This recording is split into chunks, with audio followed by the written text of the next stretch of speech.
శ్రీమాత్రే నమః. ఈరోజు వచ్చేసి గుడ్లు వంకాయ చీరమేను పులుసు పెట్టుకుందామండి. ఇదిగోండి గిన్నె పెట్టుకున్నాను, ఆయిల్ వేసుకుంటున్నాను.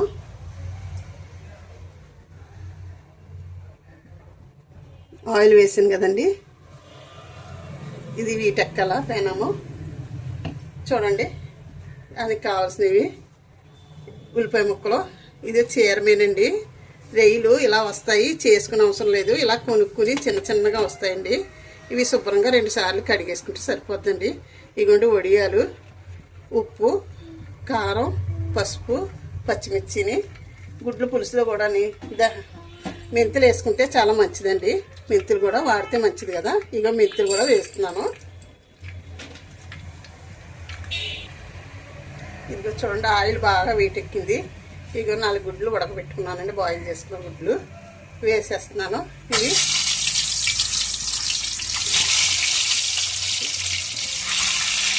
ఫస్ట్ వేసి తీసుకుందామండి. పెనం బాగా కాలాలండి, కాలకపోతే ఏముందంటే అంటుకుపోతాయండి గుడ్లు. చూడండి, చాలా బాగా వస్తున్నాయి కదా. ఇగో గుడ్లు తీసేసుకుంటున్నానండి. చూడండి, ఎగ్స్ తీసేసుకున్నాను. ఇప్పుడు వడియాలు వేసుకుందామండి. వడియాలు వేయించేసుకుందాం.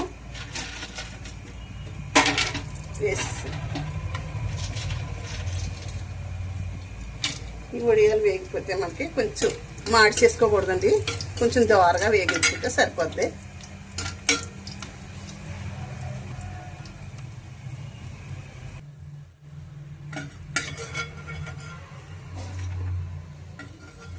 వేగే కదా. ఇప్పుడు ఈ చీరమీన వేసేసుకుందామండి. ఎండ్రేలు ఈ బయటికి తీసుకునే అవసరం లేదు, ఇలా వేగిపోతే సరిపోద్దండి. కొంచెం ఎర్రగా వేగిన తర్వాత చూడండి, ఇవి బాగా వేగాయి కదా, తీసేసుకునే అవసరం లేదండి. ఇలా ఉండగానే మనం ఉల్లిపాయ ముక్కలు వేసేసుకుందాం. పచ్చిమిర్చి కూడా వేసుకుందామండి.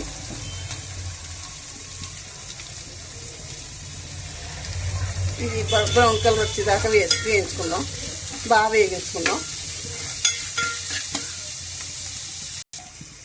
ఈ మెంతులు కూడా వేసుకుందామండి. గుడ్డు పులుసులో మెంతులు వేసుకుంటే చాలా బాగుంటుందండి, మన హెల్త్కి కూడా మంచిది కదా. వీటితో పాటు వేగుతాయి. చూడండి, బాగా ఎర్రగా వేగాయి. ఈ విధంగా ఎర్రగా వేగిన తర్వాత మనం ఇప్పుడు అల్లం వెల్లుల్లి పేస్టు, ఉల్లిపాయ పేస్టు కొంచెం ఉందండి, పులుసు చిక్కదనానికి వేసేసుకుంటాను.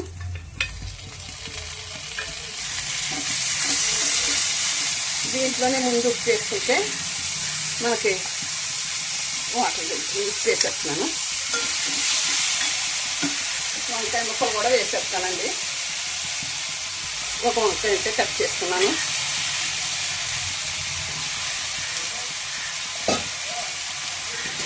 ఇవి ఒక నిమిషం మనకు మగ్గిన తర్వాత మనం ఉప్పు కారం అది వేసుకుని చింతపండు పులుసు పోసేసుకుందామండి.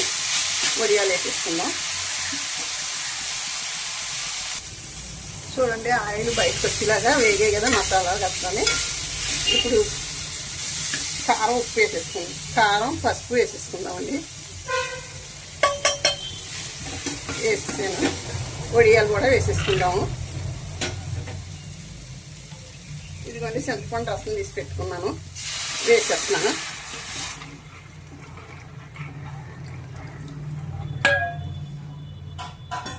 కొంచెం పంచదార ఉందండి, వేస్తున్నాను. పంచదార వేస్తున్నాను కొద్దిగా, గుడ్డు పులుసులోకి తీపి వేసుకోకపోతే బాగోదు కదా అని చెప్ప వేస్తున్నాను.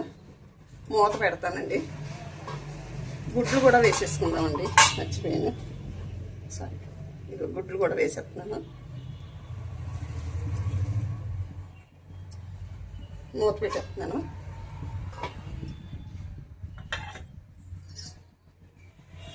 మరుగెట్టిందే లేదో ఒకసారి చూద్దామండి. ఇదిగోండి, మరుగు పట్టింది, బాగుంది కదా.